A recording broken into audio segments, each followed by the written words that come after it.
Parkinson disease. Assalamualaikum warahmatullahi wabarakatuh. Salam sejahtera bagi kita semua. Selamat pagi, siang, sore, malam untuk Bapak Wahyu dan yang mendengarkan. Kami dari kelompok 10 yang beranggotakan.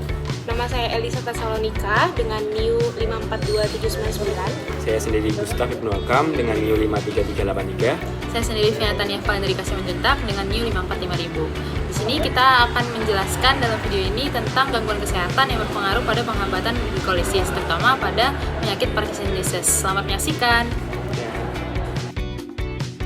Baik, di sini saya akan menjelaskan keterkaitan dengan Parkinson disease. Parkinson disease sendiri adalah penyakit neurodegeneratif kronis yang menyerang bagian otak manusia, khususnya di bagian substansia nigra pars compacta. Di bagian ini terdapat neuron dopaminergic. Neuron dopaminergic ini memproduksi dopamin, yaitu zat kimia yang mengatur gerakan-gerakan tubuh. Pada penderita Parkinson sendiri, neuron-neuron ini itu perlahan rusak dan mati akibat penumpukan protein alpha-synuclein. Akibatnya, produksi dopamin menurun, muncullah gejala-gejala seperti kuku otot, kramp, gerakan tubuh yang melambat. Penyakit ini biasanya berkembang pada orang-orang usia lanjut. Belum diketahui secara pasti apa penyebabnya, tapi dari dugaan-dugaan dari para dokter adalah karena faktor lingkungan dan juga faktor genetik, seperti dari paparan-paparan racun di lingkungan sekitar. Selain itu, dari gejala-gejala Parkinson ini sendiri menyebabkan adanya susah tidur, mood yang berubah-ubah, penurunan fungsi otak. Kerusakan neuron dopaminergik pada Parkinson ini tidak hanya berdampak pada sel otak, tapi juga sistem metabolisme itu sendiri seperti proses glikolisis. Proses glikolisis merupakan jalur utama penghasil energi dari glukosa. Dalam kondisi normal, glikolisis adalah proses yang penting yang terjadi di sitoplasma sel di mana satu molekul glukosa dipecah menjadi dua molekul pirufat. Proses ini berlangsung selama 10 tahap yang melibatkan berbagai enzim spesifik. Pertama, glukosa difosforilasi oleh enzim heksokinase menggunakan 1 ATP menjadi glukosa non-fosfat. Selanjutnya, beberapa langkah molekul ini dikonversi menjadi fruktosa 1,6 bisfosfat oleh fosfofruktokinase 1. Enzim ini adalah titik kontrol utama glikolisis. Fruktosa 1,6 bifosfat kemudian nanti akan dipecah menjadi dua molekul G3P dan DHAP. DHAP akan dikonversi juga menjadi G3P sehingga ada dua molekul G3P yang akan diproses lebih lanjut. Di tahap-tahap akhir G3P akan diubah menjadi pirufat melalui serangkaian reaksi yang menghasilkan energi, terutama lewat enzim fosfoglisera kinase dan pirufat kinase.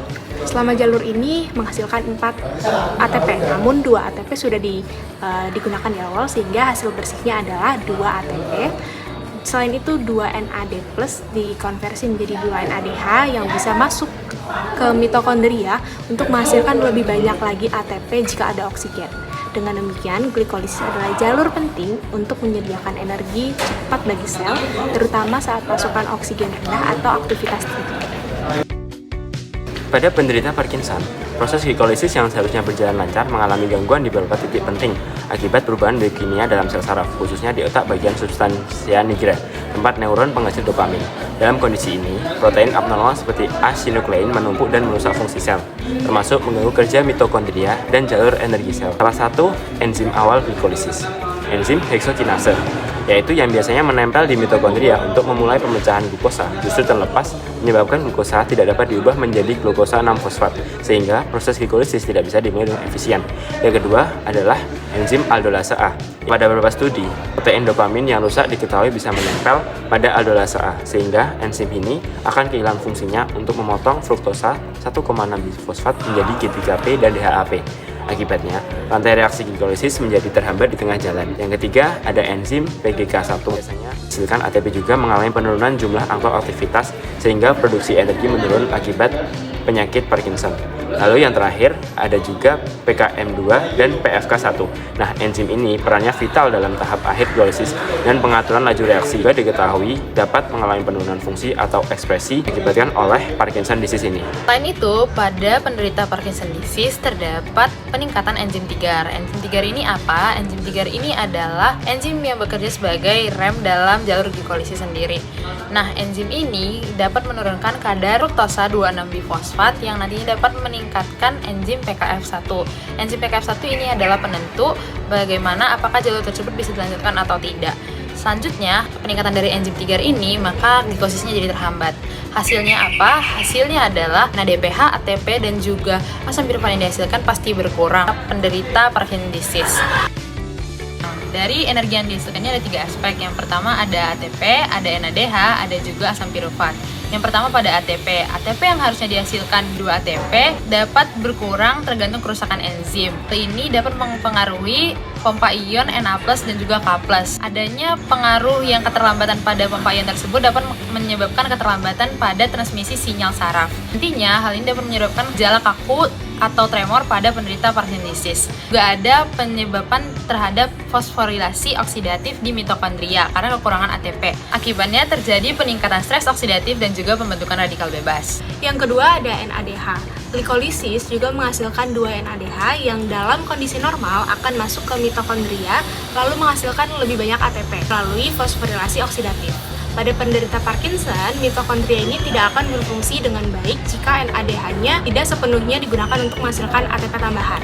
Tanpa NADH yang cukup, siklus asam sitrat dan rantai transfer elektron itu tidak dapat berjalan dengan efektif. Hal ini menyebabkan produksi ATP di mitokondria itu akan sangat terbatas atau energi yang dihasilkan akan terbatas. NADH yang kurang bisa menyebabkan akumulasi produk sampingan yang berbahaya seperti radikal bebas yang meningkatkan stres oksidatif dan memperburuk kerusakan seluler di otak. Lalu yang terakhir adalah pirufat. Hasil akhir dari glikolisis adalah 2 molekul pirufat. Pada penderita Parkinson, pirufat ini mungkin tidak bisa diproses dengan efisien dalam siklus asam sitrat karena mitokondria yang rusak. Yang berarti, pirufat tidak dapat digunakan sepenuhnya untuk menghasilkan energi tambahan dalam bentuk ATP. Jika pirufat tidak dapat masuk ke dalam siklus asam sitrat karena kerusakan mitokondrianya, dapat perlahan mengurangi jumlah energi yang tersedia bagi neuron untuk mempertahankan fungsi normalnya. Jika pirufat nanti terakumulasi, ia akan beralih ke jalur fermentasi laktat yang akan menghasilkan asam laktat. Asam laktat dalam kondisi berlebih akan menyebabkan gangguan pH dalam sel dan meningkatkan stres oksidatif juga. Nantinya semakin merusak neuron dopaminergic. Akhirnya, gangguan glikolisis ini membuat gejala pada penyakit PD seperti neuron kekurangan energi, rentan rusak, akhirnya mempercepat progresivitas penyakit akibat Parkinsonnya sendiri. Jadi, beberapa penelitian menunjukkan bahwa peningkatan kembali aktivitas glikolitik, misalnya dengan menambahkan obat seperti terazosin yang mengaktifkan enzim PGK1, bisa sedikit menyelamatkan sel dopaminergic dari kematian. Artinya, glikolisis ini bukan menjadi jalur energi saja, tapi juga bisa menjadi target terapi untuk memperlambat penyakit Parkinson sendiri. Sekian penjelasan dari kami tentang penyakit Parkinson disease yang berhubungan dengan penghambatan alur dari glikolisis. Semoga informasi dari kami bermanfaat dan kurang lebihnya kami mohon maaf. Terima kasih. Wassalamualaikum warahmatullahi wabarakatuh.